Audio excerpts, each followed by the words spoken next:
It was a quiet afternoon in a suburban neighborhood of Maryland. Evelyn Johnson, a 68-year-old retired schoolteacher, stood in her front yard trimming her rose bushes. The woman had a gentle air, white curls tucked beneath her sun hat, a faded apron smeared with soil, and eyes that carried decades of kindness. But peace shattered when a black and white police cruiser screeched to a stop right outside her driveway. Two officers stepped out. Officer Matthews, mid-30s with a sharp jawline and sunglasses that screamed arrogance, and his rookie partner, Officer Kyle, visibly nervous. Matthews' gaze landed on Evelyn with suspicion. "Ma'am," he barked, hand resting on his holster, "we've had reports of suspicious activity in this neighborhood." "What are you doing here?" Evelyn blinked, confused. "What I'm doing? I live here, young man. Been here for over 30 years. Matthews smirked. "Oh, really? Got any proof of that? License? ID?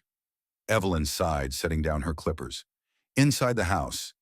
But I don't see why I should have to show it just because I'm tending my garden." Her calm defiance only seemed to anger him. "Don't get smart, lady. You people always think you can talk your way out." "You people?" she repeated, eyes narrowing. Kyle looked uneasy, shifting from foot to foot, but Matthews pressed on. "Let's see that ID now.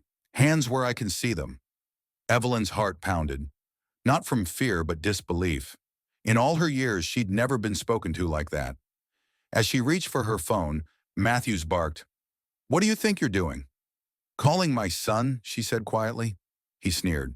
"Oh, sure. And what's he gonna do, huh?" Evelyn's lips curved into a knowing smile. "You'll see." Inside the house, Evelyn's hand trembled as she dialed. Her son's contact name glowed on the screen, Marcus Johnson.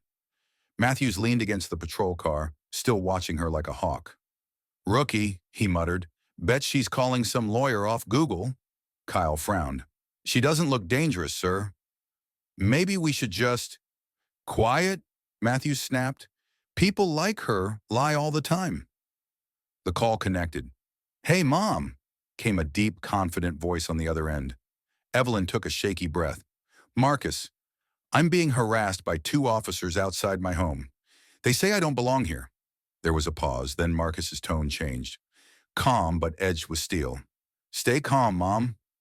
I'm on my way. Don't say another word to them." She nodded softly. Matthews rolled his eyes. "Cute." She called her boy to scare us. Within minutes, a convoy of black SUVs rolled down the street. Neighbors peeked out from their windows. The sound of multiple engines filled the air. Matthews squinted. Who the hell are these people?" The vehicle stopped right in front of the police car. From the middle SUV stepped a tall black man in a crisp navy suit, followed by two men in dark sunglasses. Matthews' smirk evaporated when he heard a nearby neighbor whisper, "That's Marcus Johnson, the U.S. Attorney General." Marcus strode forward with purpose. His presence commanded silence. His every step radiated authority. Matthews tried to compose himself, tugging nervously at his vest. "Officers," Marcus said firmly, flashing his credentials, "I understand you're detaining my mother without probable cause." Matthews stuttered, "Sir, we were just responding to a report."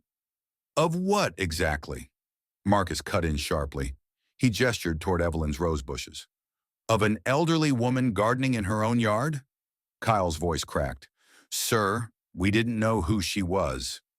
"That's the problem," Marcus replied coldly. "You shouldn't need to know who she is to treat her with respect." Evelyn watched quietly, pride swelling in her chest as her son stood tall before the men who'd humiliated her minutes earlier. Marcus stepped closer to Matthews. "Do you understand the gravity of what you've done? Racial profiling, harassment, abuse of power, all in broad daylight." The officer's face turned pale. I didn't mean—" "Oh, you meant it," Marcus said, lowering his voice. "And you're about to answer for it." He turned to one of his agents.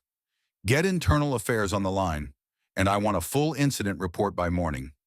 "Yes, sir," the agent replied. Matthew's arrogance melted into panic as the reality set in. He had just profiled the Attorney General's mother. Hours later, after the police were escorted off the property, Evelyn sat on her porch, sipping tea beside her son. I told you not to worry, Mom, Marcus said with a soft chuckle. But you just can't stay out of trouble, huh? She smiled. I wasn't the one causing trouble this time. Reporters had already gathered at the edge of the property, filming as Matthews was placed on administrative leave pending investigation. Kyle, the rookie, later showed up privately to apologize. I'm sorry, ma'am, he said sincerely. I didn't stop him. I should have, Evelyn gave a gentle nod. Son, it's never too late to do what's right. Remember that days later, the story made national headlines. Cops harass black elderly woman.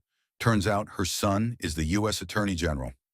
It sparked a nationwide conversation about racial bias in policing, and Marcus announced a new initiative enforcing accountability for misconduct. Back at home, Evelyn tended her roses again. The same place where it all began. Only this time, when a police cruiser passed by, the officer slowed down, smiled, and waved. Evelyn smiled back, because justice, like her garden, had finally begun to bloom.